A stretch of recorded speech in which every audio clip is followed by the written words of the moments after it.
दोस्तों, इस लॉकडाउन के कारण मैं बहुत सारी सीरीज़ देख पाया हूँ। यानी अगर लॉकडाउन नहीं हुआ होता तो मुझे लगता कि मैं इतनी सारी सीरीज़ कभी देख पाता। अभी देखिए, ब्लैक मिरर को देखकर मैंने कंप्लीट किया है। बहुत लंबे समय से मैं इसे देखना चाह रहा था। एक बार मैंने फेसबुक पर एक पोस्ट पढ़ी थी इस सीरीज़ के पहले एपिसोड को लेकर, जो ब्रिटिश प्राइम मिनिस्टर सुअर के साथ में सेक्स करते हैं, वो वाला एपिसोड। मैंने वो पोस्ट पढ़ी, उसके नीचे के कमेंट्स वगैरह, लोगों के रिएक्शन पढ़े, तो मुझे बहुत इंटरेस्टिंग लगी ये सीरीज़ के यार। तभी मैंने सोचा था यार इसे देखना ही है। और अभी देखिए, लॉकडाउन के कारण मैं इसे देख पाया। इसे देखकर कल ही मैंने कंप्लीट किया। पाँचों के पाँचों सीजन्स मैंने इसे देखकर कंप्लीट किए। ये एक डिस्टोपियन फ्यूचर पर आधारित science fiction anthology television series है, क्रिएटेड एंड को रिटन बाय चार्ली ब्रूकर।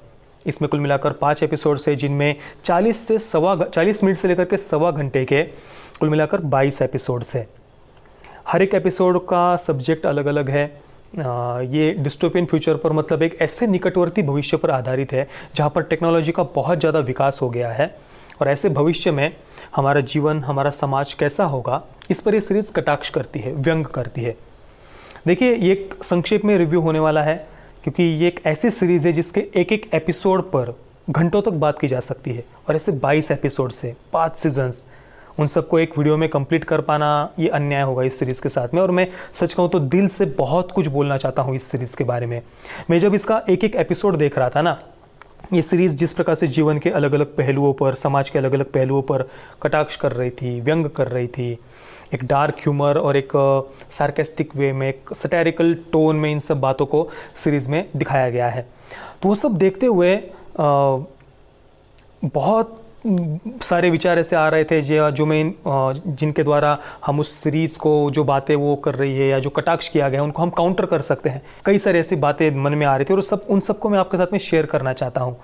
तो मैं जल्दी ही एक एक इसके सीज़न पर 5 अलग से वीडियोस बनाने वाला हूं, और उन सब में फिर हम एक एक एपिसोड पर थोड़ा सा विस्तार में चर्चा करेंगे। अब देखिए, एक एंथोलॉजी सीरीज़ है, यानी इसकी जितने भी 22 एपिसोड्स है, सभी एक दूसरे से बिल्कुल ही अलग है।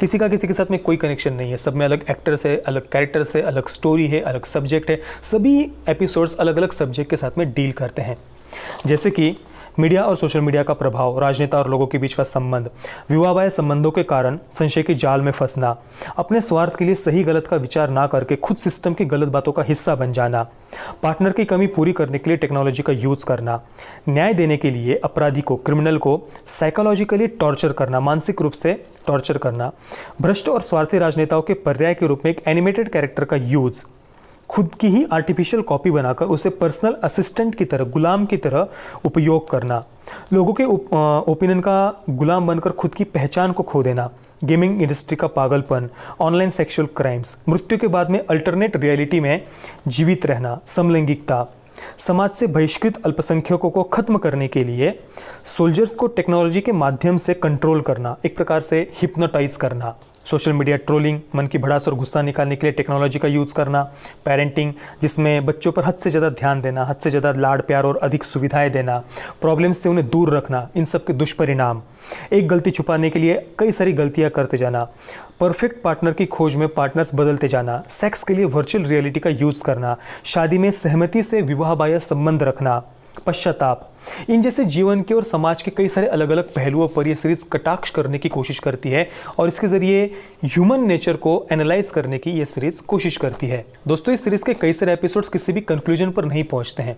वो दर्शकों पर छोड़ दिया जाता है कि भाई आप तय करो कौन सही है, कौन गलत है, या आपको उस सब्जेक्ट को, उस ह्यूमन नेचर को कैसे एनालाइज करना है, आपको उससे क्या समझना है, आप खुद समझ लीजिए। सीरीज़ किसी भी कंक्लूजन पर नहीं पहुंचती है, पर कुछ एपिसोड्स ऐसे भी हैं जहां पर ये सीरीज़ एक स्पष्ट रूप से स्टैंड लेती है कि भाई ये सही है और ये गलत है।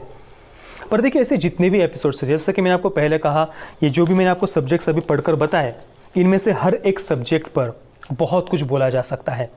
ये जो एक एक अलग अलग सब्जेक्ट है, इसमें उस एपिसोड में जो कैरेक्टर्स होते हैं, उनका उस सब्जेक्ट की तरफ, उस ह्यूमन नेचर की तरफ देखने का अपना एक नज़रिया होता है। इस सीरीज़ का अपना एक नज़रिया होता है। पर ये जितने भी अलग अलग पॉइंट ऑफ व्यूज़ है, उन सब को हम अपने तरफ से काउंटर कर सकते हैं।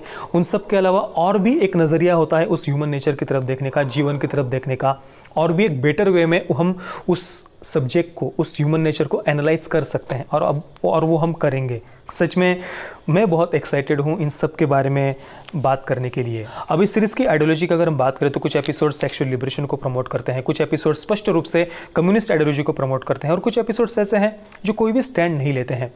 पर देखिए, इस सीरीज़ की विचारधारा, फिलोसॉफी चाहे कुछ भी हो, पर ये एक वेल मेड सीरीज़ है। मतलब कुछ भी दिखाना इसलिए दिखा दिया, ऐसा नहीं है। वो जैसे मनी हाइस्ट जैसा वाहियातपना या इलॉजिकल बातें इस सीरीज़ में दिखाई नहीं गई है। एक बहुत ही वेल मेड ये सीरीज़ है।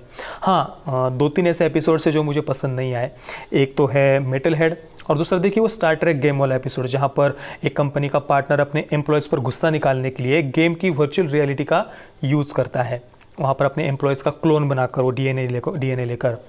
ये 2 एपिसोड्स मुझे सच कहूँ तो उतने पसंद नहीं आए।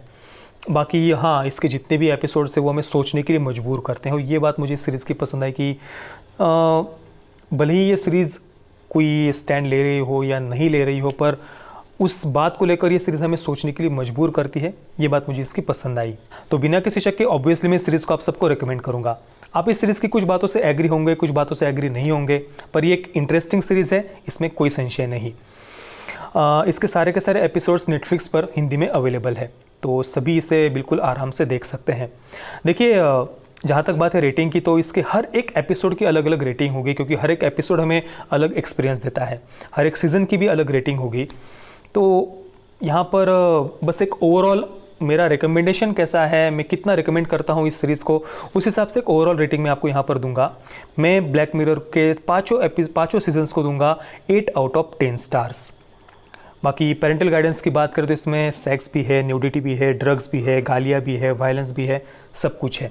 तो ये फैमिली के साथ में ऑब्वियसली देखने जैसी चीज़ नहीं है, अकेले से देख सकते हैं। और अगर आपने ये सीरीज़ देखी है तो आपका एक्सपीरियंस कैसा रहा, मुझे आप नीचे कमेंट में ज़रूर बताइए। जय श्री राम, वंदे मातरम।